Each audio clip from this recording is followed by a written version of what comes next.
find such a love at our age. Whoever thought we could dance on a thrilling... Welcome to Couples Therapy in 7 Words. I'm your co-host, Judy Alexander, and I'm here with my husband, Dr. Bruce Chalmers. Hello, Judy. Hello, viewers and listeners. Judy, what's today's topic? Dating in your 40s and 50s, an interview with Padmini Pandya. And we just had that interview. And if you are interested in hearing about a really interesting life, and she's been all over the world, and she's had all kinds of experiences, and we talk about some of her experiences, especially, given our topic matter, especially in the domain of relationships, what she learned from the death of her ex-husband and how people handle that. Is a bunch of interesting stuff. Yeah, the dynamics of friendship. It's all very interesting. Yeah, check it out. Fun person, too. So before we do that, let's put in, I want to put in a word about my upcoming book, which isn't even out yet. But the reason I want to do that is I want to invite people to, if you'd like to get in touch with me, Judy, tell people how can they get in touch with me? Well, we have a website for couples therapy in 7 words called CT in 7. That's CT as in couples therapy, IN7, the number 7.com. So that's the best way. CTN7.com. They can do it. They can do it through my website, brucechalmer.com. Yes. Either way, but the reason I'm looking for people to get in touch with me, if you are willing to do this, I am looking for people to read the pre-publication version of my upcoming book. And the upcoming book is a workbook, the title of which is The Passion Paradox. The subtitle is not sure yet, but it's something like When You Feel Miles Apart and Still Love Each Other. So it's for couples where there's that distance, that painful distance. They're trying to figure out what to do, but they still love each other. Yeah. And that is so many of the folks that I work with. That's a hard place to be. Yeah, so if you are willing to read a pre-publication version, I'm especially looking for people in that, the sort of people who might actually buy the book when it comes out. If that's you, please let me know, because I would love to send you it's not done yet, by the way. Right, but so it's going to be another month or feedback. two. But I'm looking for feedback on that. And of course, if you read it and you like it, I'm also looking for people who are willing to do a review when it comes out. Or possibly give me a blurb, any of those things, the sort of things you need before the book is published. But do get in touch with me about that. While you're at it, buy my other books, and of course there is your book. There is my book. Yes. The Blue Tent Erotic Tales from the Bible by Laria Zilber. Lariazylber. That is Judy's alter ego. If people are seeing this before, we don't know if it's going to be out in time. We probably shouldn't say anything. I'm going to say is perhaps there's already been, or perhaps depends on when you see this. September 14th, 2025. Judy is doing a book signing at our Barnes & Noble here in South Burlington, Vermont. If you're around, and if you're seeing this in time, stop in, because it's possible it'll come out before then. We've got a couple of weeks before then. So. We don't know. So let's get on with our interview, and we'll see you on the other side. Our guest today is Padmini Pandya. Padmini is a modern-day polymath, a storyteller, strategist, and soulful creator whose life unfolds across continents and careers with the grace of a woman unbound by singular narratives. Her YouTube channel, Pieces of Miss Minnie, is a peek into her colorful global life where she shares her stories, the laughter, the lessons, the heartaches, and the beauty, one memory at a time. A fourth-generation East African Indian, she was born in London, rerouted throughout America, and refracted through Asia for a decade, a path that challenges the very idea of monolithic identity. Professionally, Padmini is an organizational psychologist and corporate strategist and has held senior roles at several global firms. Personally, Padmini has been married, divorced, dated men from around the world, loved, lost, and learned what builds and breaks relationships. Padmini, welcome to Couples Therapy in 7 Words. Thank you so much. I'm so flattered to be here. Well, we're delighted to have you. So we always like to start off with our guests asking, how did you get into the work you do? Tell us something about your own journey. The YouTube channel? Any part of it you want to talk about? Everything Yeah. about you is Yeah. like Africa, America, London. I I mean, mean, I wow, was I not. can't. My parents, my grandparents, and my great grandparents are from East Africa. I was born in London, Mm, so I can't. I am of that diaspora, of the East African diaspora. So both sides Uh-huh. of my family left in the 1800s. Um, I think my career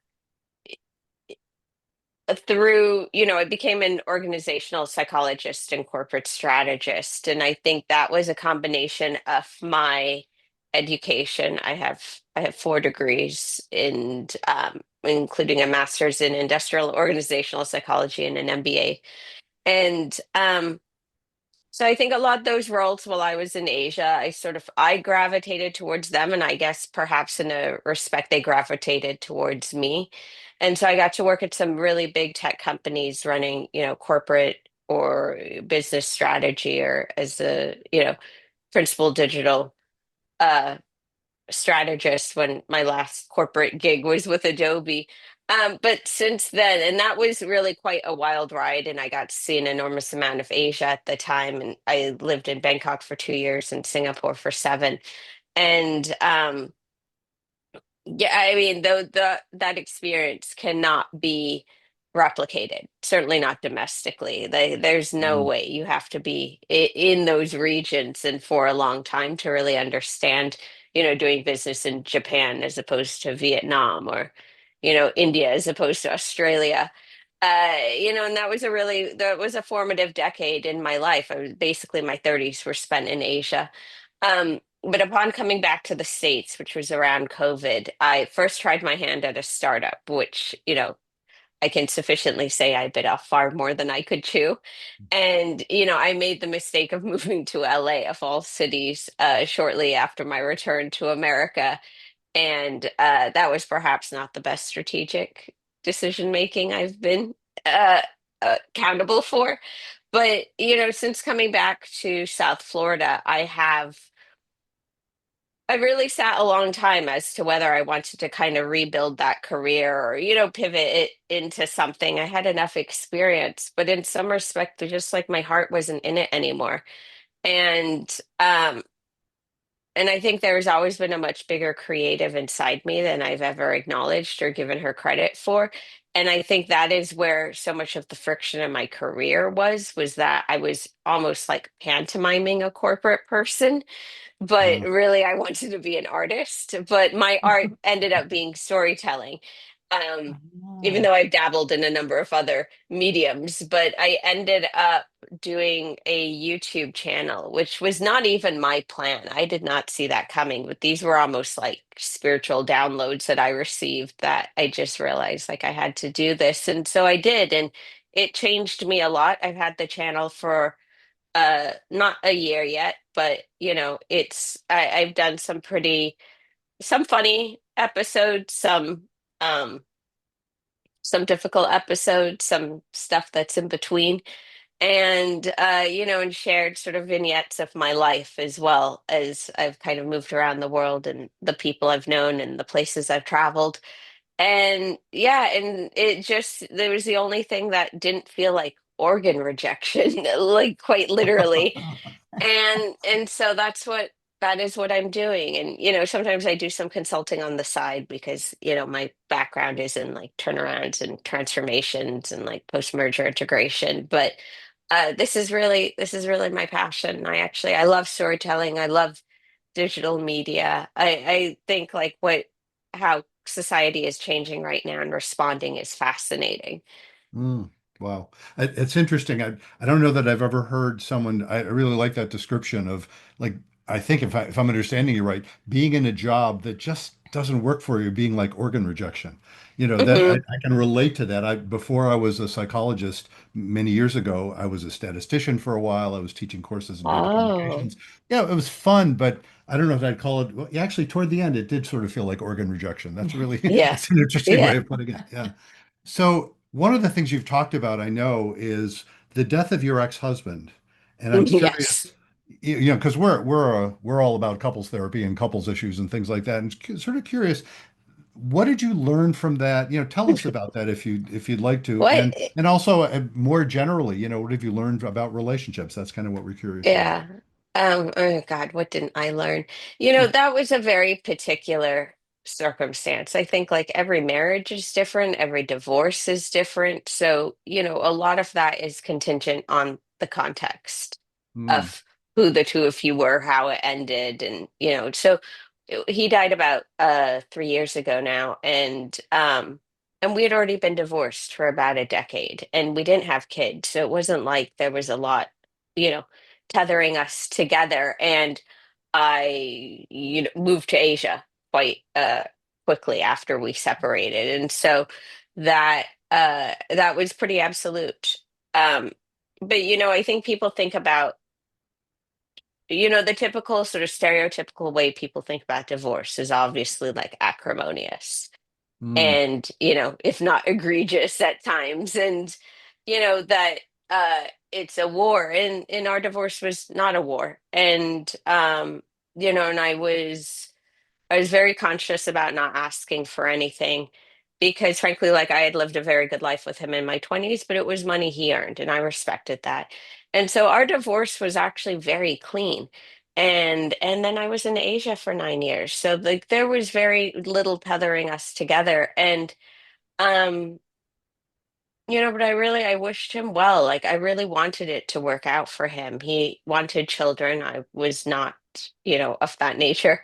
And, Uh, I that's really kind of hope the that, that's the classic deal breaker, isn't it? You yeah, know what I mean? yeah. There's no compromise available. It's like you No, can, there isn't. And I yeah, don't want yeah, anyone to compromise on that. I don't yeah. think one way Mhm. or another, whoever compromised, that person loses. Those are not things you should compromise on. Right. And the thing Mhm. is, I was very clear about that before we got married. I just don't think Mhm. he believed me because I was Ah, so yeah. young. We met when I was 22. We got married when I was 24. So I Mhm. think in his perspective, he didn't think I was serious because, Right. Mhm. Yeah. Thought you'd apparently he change your hadn't mind. met Right. me. Like, Mhm.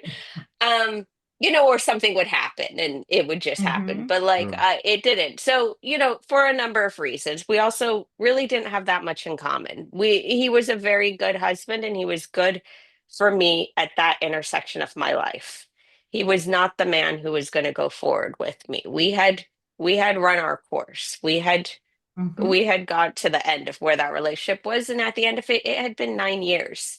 So it's Mm. not to say like I didn't, stick around. Like we both stuck around, but I just Mhm. realized like we weren't going to grow together. But um, the episode that I talk about it is episode 3, and it's not so much our marriage or our divorce, though, I will talk about it as much as I'm comfortable of, but it was actually about how our former friends treated me.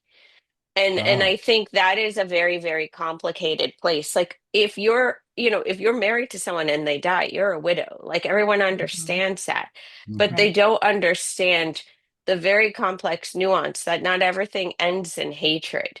A lot of Right. things actually can end out of love, love for yourself and love for the other person and love for like the future that you hope you both have, if not, Mhm. Mm-hmm. even if it's not together. And and there were things we probably needed closure on. Our divorce was quite swift, which was, enacted by me, or our separation at least. And, he probably deserved a better explanation. I don't think I was equipped at that time. I was 31, and I don't even think I understood a lot of it.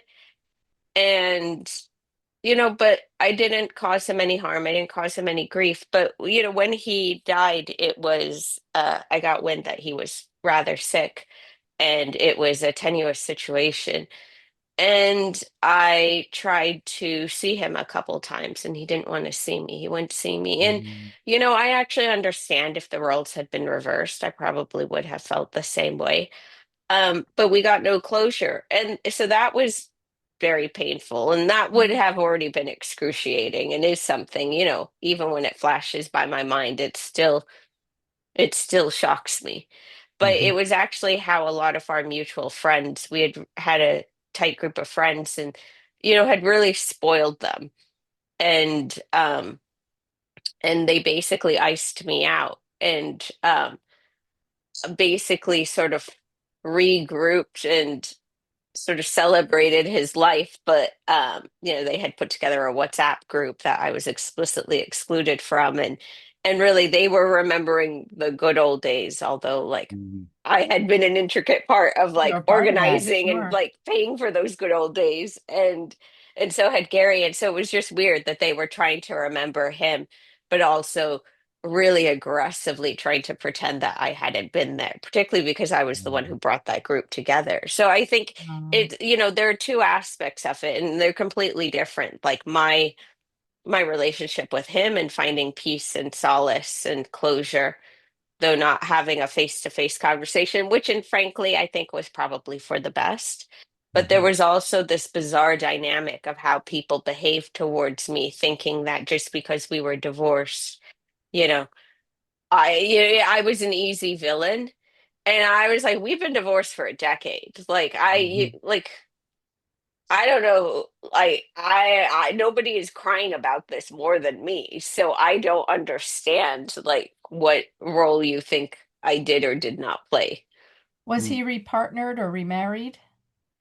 No, there was something very strange. I haven't talked about this before, but about a year later, I was contacted by his girlfriend who was dating him at the time of his passing. And they had it, and she and I ended up having quite a long conversation. It was a weird thing. She reached out to me on Facebook Messenger. I didn't know who she was, but it was clearly like energetically a weird time. And I knew that wasn't a coincidence. And so we spoke and had quite a long conversation. And, the crazy part was that this whole time, this is about a year later.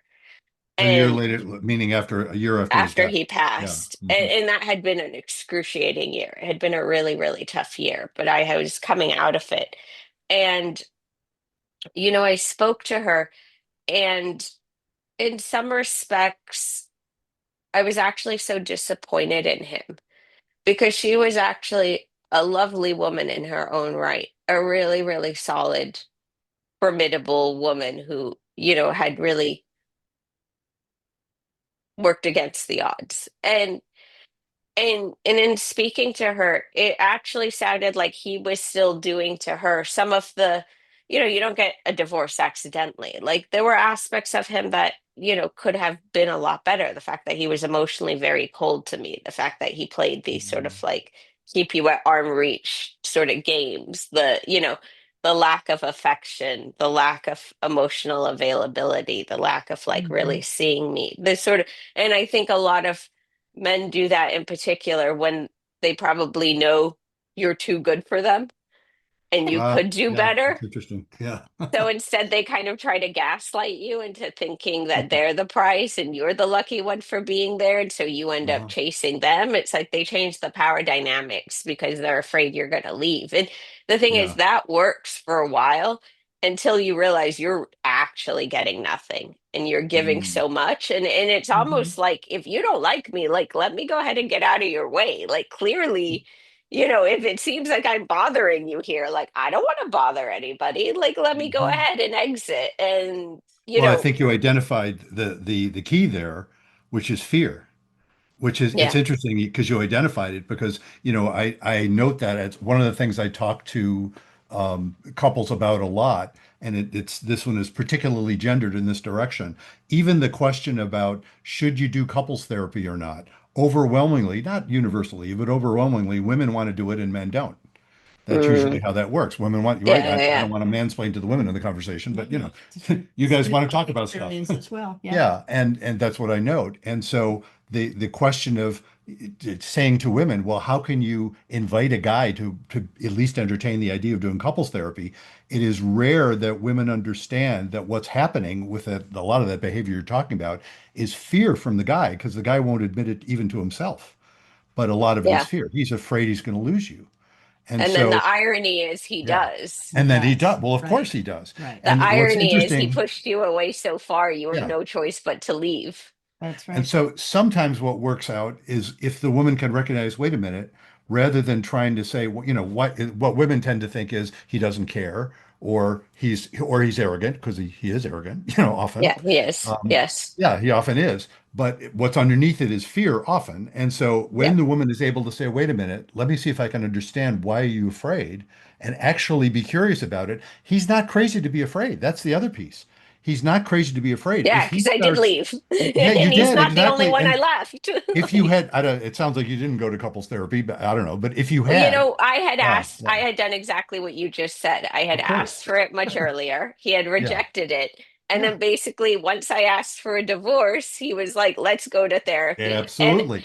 And Yeah. I remember walking into that therapist's office, and I was like 31 at the time. And, I weighed like 105 or 10 pounds. It was like pure muscle, long hair, like had this little dress on, walked in. And I remember this therapist seeing us walk in, and he walked in first and he sized Gary up. And then he looked at me, and I remember his mouth sort of like fell open. And then in that split second, it was like that therapist knew I was already out the door.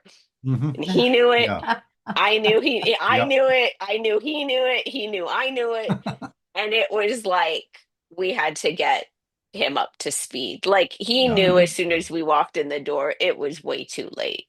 It Yeah. Yeah. was Yeah. way too late. I was already 1 foot out the door. Like Yeah. this was a formality. And it often is by that point. Yeah. And that's the thing. It becomes a self-fulfilling prophecy. The guy's fear is very well founded.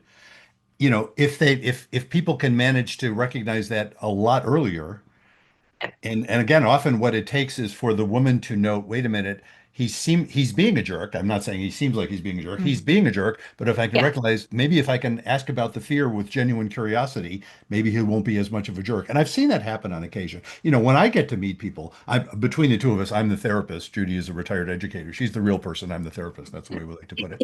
I love But it. when I get to see folks, it's because she succeeded in inviting him to get there. And if they've come in early enough, he will often be recognizing, he'll often say things like, yeah, I was really a jerk about it. By the time they get there, if indeed that's what happened, if It's he, not too late. it's not too late. Yeah. And she's feeling like, wait a minute, I stopped being mad at him and started wondering I think this is actually a good guy. Why is he being like this? When she Yeah. can be there, and you can't always be there because sometimes he's too much of a jerk. Mm. But if Yeah. if that works out well, if they come in early enough, then there's a shot to save the relationship. And I think like there is so much to say. I'm 45 now. So it's like I can now look back and see myself at different moments in time and know the level of consciousness I had, the Yeah. level of conversation I was capable of having, the level of expression and articulation and just awareness. And I think like a lot of those conversations, if that person is not at a certain level of awareness, Hmm. you're just speaking a different language and you Yes. are literally speaking to a wall because it's like someone speaking English and someone speaking Swahili. Like Hmm. this is Mm. not, you're not even on this in. And I think that was what I really realized, that like I was probably more evolved than him even when we got together. And then it was like I was I kind of stagnated for a while because, and I liked being a wife. It wasn't that like I didn't like it. I like that not just companionship. I like that partnership. I like that trust. Like there was a lot good there as well. Like he, as a man, like he more than did his job and took care of me, and I have absolutely no complaints. Like my 20s were super comfortable because of him. Mm. But it was like we were we were just such different people. I think most people like, they would see us and just be like, how did this happen? Uh-huh. What A is couple. going on? Yeah. Like, but Uh-huh. like the thing is he was genuinely a nice person. I just wanted like it was different. I was in my 20s. Like Well, of course he was. I mean, you I'm a didn't different person meet every him. couple months, like let Yes, alone like it's years interesting. and Yeah. decades. Hmm. So let's, from that perspective, let's segue. Like, what's it about? I was wondering what to title this episode, and of course, I don't usually do the title until after we've done the interview. But Mhm. one of the working titles is dating in your 40s and 50s. Right? I think that's something you talk about. You're in your Yeah. 40s. Yeah. Tell us about that. What are you looking for at this point? Maybe different from what you were looking for, certainly in your 20s or even 30s. And what have you learned? I mean, share some of your Yeah. wisdom with us. I mean, I don't think I really understood like what, and I'm glad like I didn't, every man I dated seriously, there was probably marriage on the table with the vast majority of them, but like it wasn't, I'm glad I didn't, Mm, and there were a couple ones where like it was definitely tracking in that direction, and I'm glad, I pulled the cord or didn't, because I think like these these decisions are far more consequential than anybody actually realizes and takes into account. Like that decision will change the trajectory of your life in oh yeah. many different directions. I am now, I am very serious about building. Like I am locked in. And so like I want somebody who is a true partner. And, if they're further along in their career, their age, whatever, that's fine. But like, I am not an accessory. I am not a prop. Like, I am not, I am not going to slot into your life just seamlessly and sort of keep you company. That is not my Mhm. role. Like, I There want was a a real partner. there was a biopic of Jim Morrison, as I recall, and I think it was Meg Ryan was in it or something. I'm just remembering this quote. I don't think I saw the movie, but I saw the trailer, and they were saying, "Who are you in the band? Who are you in the?" And she comes out and she says, "I'm a hood ornament." Mhm. You don't want to be a hood ornament. No, That's no, not who no, you no. are. And I Yes. and I think a lot of women also settle for that, and weirdly a lot of men look for that. But Mm. like those are all very unconscious people who are still very plugged into the matrix, and that's not my problem. Like And those they can don't figure tend to that out. work out either, you No, and know. everyone's miserable. They always run their course. Like they're very predictable, whether they last 3 months or 3 years. Like you know Hmm. where they're going. Like and if they last, it's to everybody's detriment. So, Mhm. it's a lose-lose. Yeah. And so so what have you learned from breakups? Because oftentimes that's the big where the learning takes place. I think a lot of times breakups, if they aren't catching you off guard. So Mm. Hmm. there are different types of breakups, right? If you're in a pretty committed relationship and there's just a lot of like tension and animosity, or like if you there's just too much friction, that relationship kind of runs its course. So it's like even though that breakup hurts, it's like there's already been so much damage done. Like you've already seen the person, and you can't unsee them as Mhm. much as you want to. And there's probably been too much said that can't be unsaid. And I accept apologies when they are actually accidents. I don't accept apologies when they are intentional Ah, and thought yeah. through. Then that's actually who you really are. You just don't want me to believe that's who you really are. Mm. So I think, in those breakups, actually, like I've always done better. Like I've always like bounced back like really fast. And like, so like I always look better. I'm always like in better shape. Like, cause now I don't have this guy like draining my energy. Mhm.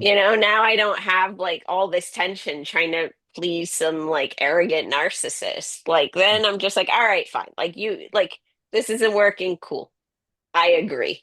Hmm. I think, the stuff that catches you off guard, that's when you realize like there's a lot more going on behind the scenes that you don't know Mhm. about, whether it's cheating or, they're dating multiple people, they're stringing you along, everyone has like their options and their ranking. That's when you realize like that's the stuff that hurts because it was disingenuous, Mhm. because it was deceitful from the beginning, Yeah. because you never knew who you were dealing with, and you only find out, and whatever their excuses are, this or that, like half the time they're bullshit, and you just realize there's like no, actually you're a disingenuous person who lacks integrity, Mm. and a person who lacks integrity lacks respect for themselves and lacks respect for other people. Like that person cannot be trusted. That person can't even trust themselves.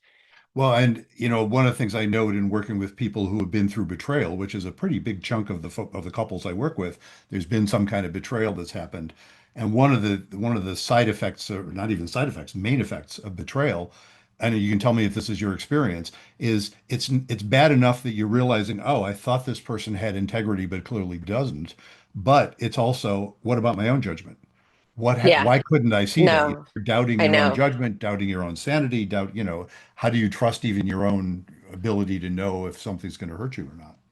And it's that like all the signs that you should have seen that you kept Yeah. ignoring. And then you're like, well, how am I so lonely? Am I in so much pain? Am I like this? Am I too distracted? Am I too tired? Like, what is, and then you realize like you're playing games Mm. if you don't know what's going on. You know what I, like to a certain extent, or like they're playing games and you're just like, I don't understand the point of it. Like they're like, isn't life kind of like hard enough, like busy enough? Like, people who play games with other people are in actuality playing games with themselves. Mhm. Mm. Yeah. And I'm just like, I don't know, like, is there money involved? Like, are you gonna get See, like, again, is there fame involved? Like, my what my like go-to on that stuff, my go-to is there's probably fear involved. Now, again, I don't want to say there fear explains is, but I'm everything. like, Yeah. it's not like I don't think like I don't have I have done things karma has caught up with me for as well, but like all in all, I'm just like, wow, this is like the lack of strategic thinking and like Mhm. foresight and just actually like the self-destructive nature of it all. I think is like it's so counterintuitive and illogical to me. Uh, I don't yeah. understand the brain processing. So you've been using dating apps, yes? I have. I'm not really on any right now, or maybe I Uh-huh. am, but I don't open them. And did you find over the years how dating apps have changed, Uh, how people behave, how they are I with mean, each other? I don't think anyone's really, I have a very particular relationship with dating apps because not only have I been on them on and off for, the better part of a decade, but when I was in LA, I was actually my startup was a dating app Oh, wow. for Mm, empathetic people who care about charitable causes. So I mm, wanted to raise money simultaneously. I was trying to play with the business model so it wasn't just a monthly subscription, but that actually some of your money when you matched, would go to a charity of your choice. I wanted to do events that basically brought people together.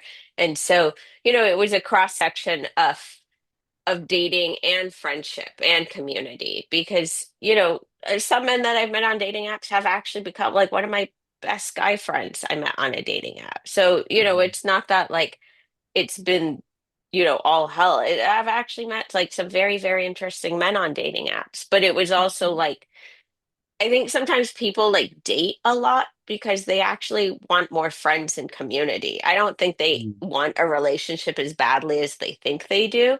I think they're just genuinely lonely because mhm, like the Hmm. fabric of our society is completely, it's just spaghetti. It's just mm, yarn at this point piled up on a floor. Like there's no connective tissue and cohesiveness among a lot of people. Like we live very solitary, individualistic, isolated lives.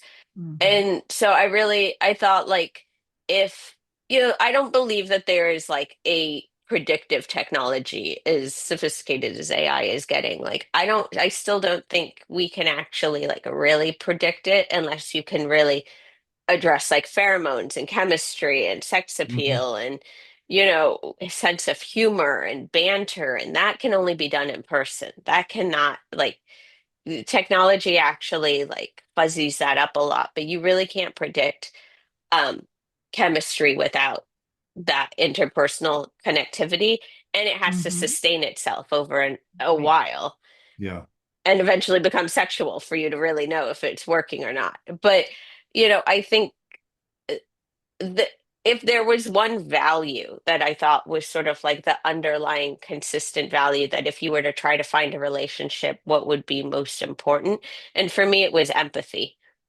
And Mm, so I thought, working with charities and raising money for charities would actually be a really good way to give back, which everyone wants to do and get involved more, Right. and you could volunteer but you're also meeting other people who are prioritizing causes, Hmm. whether it's domestic violence or ecological, decimation, or, endangered species or human rights. Like there are a lot of ways to get involved. So anyway, yes, I did an exhaustive amount of research as well. I basically understood a lot of the numbers and the technologies, and, spent a lot of time deep diving into that sector.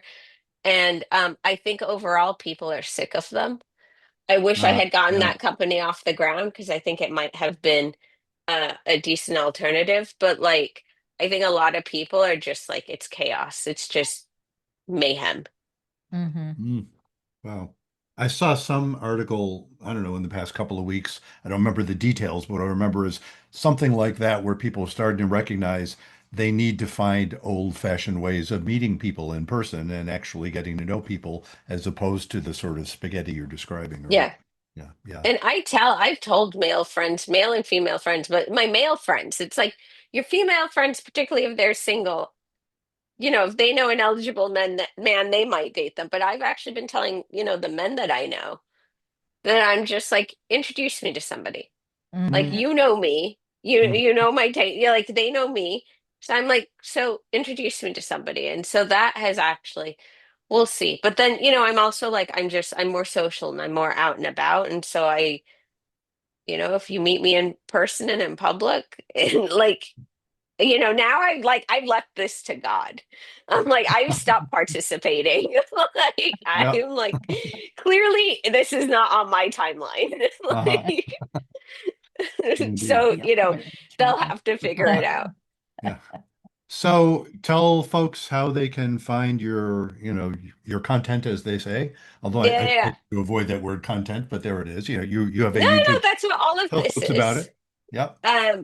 So my primary channel is YouTube, and it's Pieces of Miss Minnie, MISSMINI, and that is where I just actually released a video yesterday, but I'm pushing into different topics as I kind of explore this, but that is my main channel, Pieces of Miss Minnie. But you can also find me as well on Instagram under that same name, and on LinkedIn under my name, Padmini Pandya. Well, thank you so much for doing this. My pleasure. Thank you so much for having me. Thank you. Welcome back. We hope you enjoyed that interview as much as we enjoyed meeting Padmini. Indeed.